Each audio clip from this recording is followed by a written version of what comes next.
Hello, everyone. Now, you probably didn't wake up this morning thinking that you would need to know how to use a bullet wound first aid kit. But unfortunately, as we have seen with story after story across our country, having that knowledge and the tools could be life-saving in a crisis. Michael Dow is joining us today with that information. Michael, thank you so much for coming back. Thanks for having me. Now, we're talking about these bullet wound first aid kits, and why is this so important for us to be talking about this? Well, the National Library of Medicine says that the amount of blood in the body is dependent on someone's size and weight. So a male that weighs in their 150s only has about 1.5 gallons of blood. So here's an example of basically the maximum amount of blood that you can lose before you get in serious trouble and you go into shock. Which is not very much. It's not. So having one of these and the time that we're saving with one of these is definitely crucial. And I know you're going to show us here in just a few moments kind of how to use one of these first aid kits, but would you still suggest somebody to still learn CPR and first aid? Yes, definitely. Even though every kit comes with its own instruction sheet, everyone should still have Red Cross first aid CPR training. Well, I love that today we're going to actually see what's inside the kit, and you're going to kind of walk us through kind of like a mock what you would do with the kit if something happened. And my co-host Alex, of course, is going to come and help us with this. Alex, you're going to basically going to be like a victim. That's right. Yeah, you know, you never know when tragedy is going to strike, but luckily we have this kit. Okay. So Michael, we're going to basically simulate that if he had an injury on his leg, correct? Yes, on his lower leg. So first, we're going to get out the gloves because you might be doing this on a stranger, and is there you don't know. Special about these gloves that you're taking out? Well, they're sterile and they're nitrile gloves, and the reason why they're nitrile gloves is because of some people do have the latex allergies. So, you know, we're just trying to prevent any other medical complications from this kit. So that's the purpose of the nitrile gloves. All right, so we put our gloves on first, like you said, that we may be dealing with the blood of someone we're not familiar with. So we want to keep ourselves safe as well. Okay, so Alex, here I'm about to cut your pants to get to the wound. Here, I see it on your leg here. And these scissors are in the kit, so we see that it can get through jeans or any other material we may have to get through in order to get to the wound.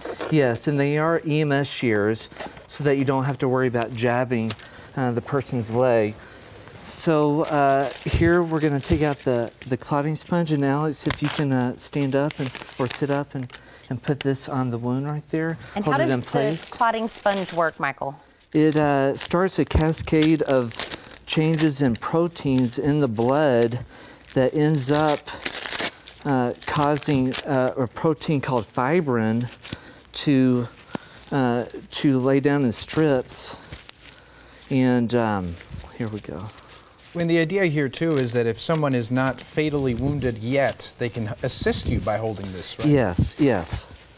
And I do notice, Michael, that we have 2 clotting sponges and 2 dressings in the kit. Why is that for multiple injuries? Well, with bullet wounds, what some people don't think about is that there's going to be an entrance and an exit wound. Oh, okay.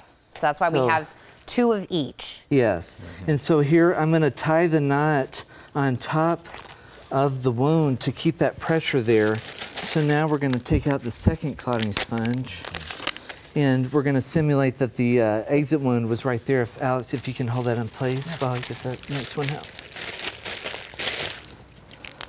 And now while we're doing both the entry and the exit wound, I know, Michael, if the clotting and the dressing, we need something beyond that. Still inside the kit, we have a tourniquet, correct? Yes. Now, I know you specifically chose a specific kind of tourniquet for this. Why was that? You'll see in just a little bit, it's got a very long cord, and it's for, frankly, obese individuals that have very large thighs. You're going to want to have a tourniquet that will go around the whole thigh. Okay, so now we've got the kit there on the wound. These steps are inside the kit, but this is elevating the leg. Okay, so Red Cross CPR first aid training says that for a limb, you're going to elevate it above the level of the heart to help gravity lessen the amount of blood loss. You're going to put pressure on the wound, which we've already done by tying the knot on top of the clotting sponge. And now we're elevating the wound with whatever we can find in the environment. And if you still see that there's a lot of blood coming out, you're going to do a pressure point. And there is a picture on my instruction sheet about the different pressure points. And here it's going to be right underneath the knee. So. And Michael, while we're also doing this, before we run out of time, if somebody has one of these, I know we have multiple different kits that we can purchase, but where's a good place to keep one once we have it at home? Frankly, you can keep it anywhere. In your backpack if you're a student at school, at work, in your desk, in the car. Okay, so now we're going to simulate that the blood loss is not stopping. So we're going to put the string in the hole there. We're going to tie it. We're not going to really tie it as tight as we would to not hurt your leg here. But you're going to tie it as tight as you can. Well, and Michael, and I know all of this information is inside the kit. Like we said, we do still recommend that people, get first aid training and everything that comes along with this. But we can see how easy it was to use this and kind of follow those steps. And I want to thank you so much for coming and showing us. And thank you, Alex, for being our helper and victim for today. All right, you guys at home, right now you can actually get 13% off all items if you go to www.dce.life. And if you have any questions, give them a call at 520-861-3394.